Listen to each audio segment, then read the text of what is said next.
Hello મિત્રો, સ્વાગત છે તમારું આપણી યુટ્યુબ ચેનલ ગુજરાત એક્ઝામ ગુરુમાં। તો આજે તમારા માટે એક જોરદાર બેન્કિંગ સેક્ટરની ભરતી લઈને આવી રહ્યો છું। તે ભરતીનું નામ છે રાજકોટ નાગરિક સહકારી બેંક દ્વારા ગુજરાતના વિવિધ જિલ્લાઓની અંદર આ ભરતી થવાની છે। માત્ર રાજકોટની અંદર નહીં, ઘણા બધા જિલ્લાની અંદર આ ભરતી થવાની છે। અને પગારની વાત કરીએ તો તમને પોસ્ટ મુજબ મળી રહેવાનો છે। અને સૌથી મહત્ત્વની વસ્તુ એ છે કે કોઈ પણ જાતની પરીક્ષા વગર તમારી આ ભરતી છે। ઓકે, તો કોઈ પણ જાતની પરીક્ષા ઇન્ટરવ્યૂ આપ્યા વગર તમારી આ નોકરી રહેવાની છે મિત્રો। છેલ્લી તારીખ ખૂબ જ નજીક છે, 4-5 દિવસની ડેડલાઇન આપેલી છે, એટલે વિડીયો પૂરો જોજો અને જેમ બને એમ વહેલા ફોર્મ ભરી દેજો। આ વિડીયોની અંદર આપણે સંપૂર્ણ માહિતી આપી દેવાની છે કે કઈ પોસ્ટો પર વેકન્સીઓ છે, કેટલી વેકન્સીઓ છે, તેના માટે તમને સેલેરી શું ચૂકવવામાં આવશે અને સૌથી મોસ્ટ ઓફ ઇમ્પોર્ટન્ટ કે આના માટે સિલેક્શન પ્રોસેસ કઈ રીતે રહેશે। ઓકે, સંપૂર્ણ માહિતી તમને આ વિડીયોની અંદર મળી જવાની છે મિત્રો। તો આવી જ ભરતીની અપડેટ તમને સૌથી પહેલાં મળતી રહે તે માટે આપણે વોટ્સઅપ અને ટેલિગ્રામ ગ્રુપમાં અવશ્યથી જોડાઈ જજો, જેની લિંક આપણે વિડીયોના ડિસ્ક્રિપ્શનમાં આપેલી છે મિત્રો। તો વધુ ટાઈમ તમારો નહીં લઉં, ફટાફટથી ચાલુ કરી દે આજનો આપણો વિડીયો। તો હેલો મિત્રો, ફટાફટથી આપણે સૌથી પહેલાં ઓવરવ્યૂ લઈ લઈએ, ત્યારબાદ આપણે સ્ટેપ બાય સ્ટેપ સંપૂર્ણ માહિતી જાણી લઈશું। ઓકે, તો સૌથી પહેલાં આપણે ભરતી સંસ્થા એટલે ઓર્ગેનાઇઝેશન વિશે વાત કરીએ તો રાજકોટ નાગરિક સહકારી બેંક બધાને ખ્યાલ જ હશે, રાજકોટની અંદર આવેલું છે।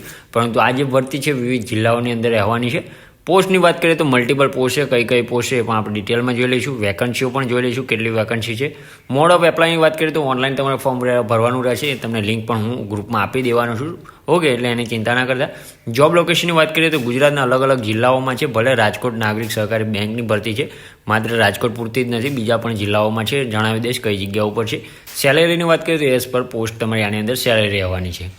તો પહેલી આપણી જે પોસ્ટ છે જુનિયર એક્ઝિક્યુટિવની, તો તે છે મોરબી, ભુજ અને ધોરાજી જિલ્લાની અંદર આવેલી છે। ત્યાં પોસ્ટ ઉપર વેકન્સીઓ છે, જેની અંદર તમે ફર્સ્ટ ક્લાસ ગ્રેજ્યુએશન કરેલું છે, ફર્સ્ટ ક્લાસથી આર્ટ્સ નહીં ચાલે, એની સિવાયનું BCom BSc કરેલું હશે તો તમે આની જે એલિજિબલ છો, પરંતુ ફર્સ્ટ ક્લાસમાં કરેલું હોવું જોઈએ।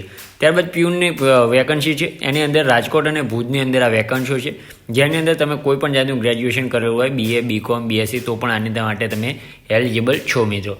એજ લિમિટેશનની વાત કરીએ તો 18 થી 30 વર્ષ તમારે આની માટે એજ લિમિટેશન રહેવાની છે, અને જે છૂટછાટ મળવાપાત્ર છે એ પણ તમને આની અંદર મળી રહેવાની છે। ઓકે, ત્યારબાદ વેકન્સી ડિટેલની વાત કરીએ તો મિત્રો આની અંદર એમને વેકન્સી ડિટેલ આપેલી નથી નોટિફિકેશનની અંદર, એટલે તમારે જે પ્રમાણે તમારું ફોર્મ ભરાશે એ પ્રમાણે પાછી નોટિફિકેશન આપી દે છે કે આટલી વેકન્સીઓ છે અને આટલા ફોર્મ ભરાશે, તો એ માટે તમને કોલ કે મેસેજ દ્વારા જાણ કરી દેવામાં આવશે। એપ્લિકેશન ફીની વાત કરીએ તો આની માટે તમારે કોઈ પણ જાતની ફી ભરવાની નથી। તમે કોઈ પણ કેટેગરીમાંથી આવતા હોય, જનરલ, EWS, OBC, ST, કોઈ પણ જાતની તમારે આની અંદર ફી ભરવાની છે નહીં।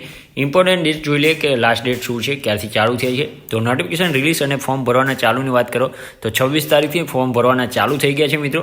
અને લાસ્ટ ડેટની વાત કરીએ તો પ્યુન માટે 30 સપ્ટેમ્બર લાસ્ટ ડેટ છે, અને જે જુનિયર એક્ઝિક્યુટિવની જે છે એના માટે લાસ્ટ ડેટ 2 ઓક્ટોબરની રહેવાની છે। તો આ ધ્યાન રાખજો, જે પોસ્ટ માટે એપ્લાય કરતા હોય તો એ પ્રમાણે તમારી લાસ્ટ ડેટ રહેવાની છે મિત્રો। અને મોસ્ટ ઇમ્પોર્ટન્ટ સિલેક્શન પ્રોસેસ આપણું કઈ રીતે છે તો થંબનેલમાં જણાવી દીધું છે, આની અંદર કોઈ પણ જાતની પરીક્ષા નથી તમારી, ડાયરેક્ટ તમારું સિલેક્શન છે। તો માત્ર તમારે ફોર્મ ફિલઅપ કરવાનું રહેશે, એની વેબસાઇટ પણ નીચે આપેલી છે, તો આ લિંક આપેલી છે, તો એની લિંક તમારે જો હું ડિસ્ક્રિપ્શનમાં મૂકી દઈશ, અથવા તો તમને આપણા ટેલિગ્રામ અને વોટ્સઅપ બંને ગ્રુપમાં મળી જવાની છે। તો આના માટે તમારા ડોક્યુમેન્ટ શું જોઈએ છે એ પણ તમને જણાવી દો। રિઝ્યુમ અથવા તો CV તમે જે પણ કહેતા હોય એ, પાસપોર્ટ સાઇઝનો ફોટોસ અપલોડ કરવાનો રહેશે, તમારી સિગ્નેચર અપલોડ કરવાની રહેશે, તથા જે પોસ્ટ માટે એપ્લાય કરતા હોય તમે તે માટેની માર્કશીટો, સ્કૂલ લિવિંગ સર્ટિફિકેટ, આધાર કાર્ડ અથવા તો બર્થ સર્ટિફિકેટ આઇડેન્ટિફિકેશન માટે, અને કાસ્ટનો દાખલો એટલે કે જાતિનો દાખલો એ પણ આની અંદર તમારે અપલોડ કરવાનો રહેશે જો લાગુ પડતો હોય તો। ઓકે, ખૂબ જ સારી ભરતી છે। આવી જ ભરતીની અપડેટ તમને સૌથી પહેલાં મળતી રહે તે માટે આપણા વોટ્સઅપ અને ટેલિગ્રામ ગ્રુપમાં જોડાઈ જજો, જેની લિંક આપણે વિડીયોના ડિસ્ક્રિપ્શનમાં આપેલી છે મિત્રો। તો મળીએ નવા વિડીયોમાં નવી ભરતી સાથે, ત્યાં સુધી જય હિન્દ, જય માતાજી।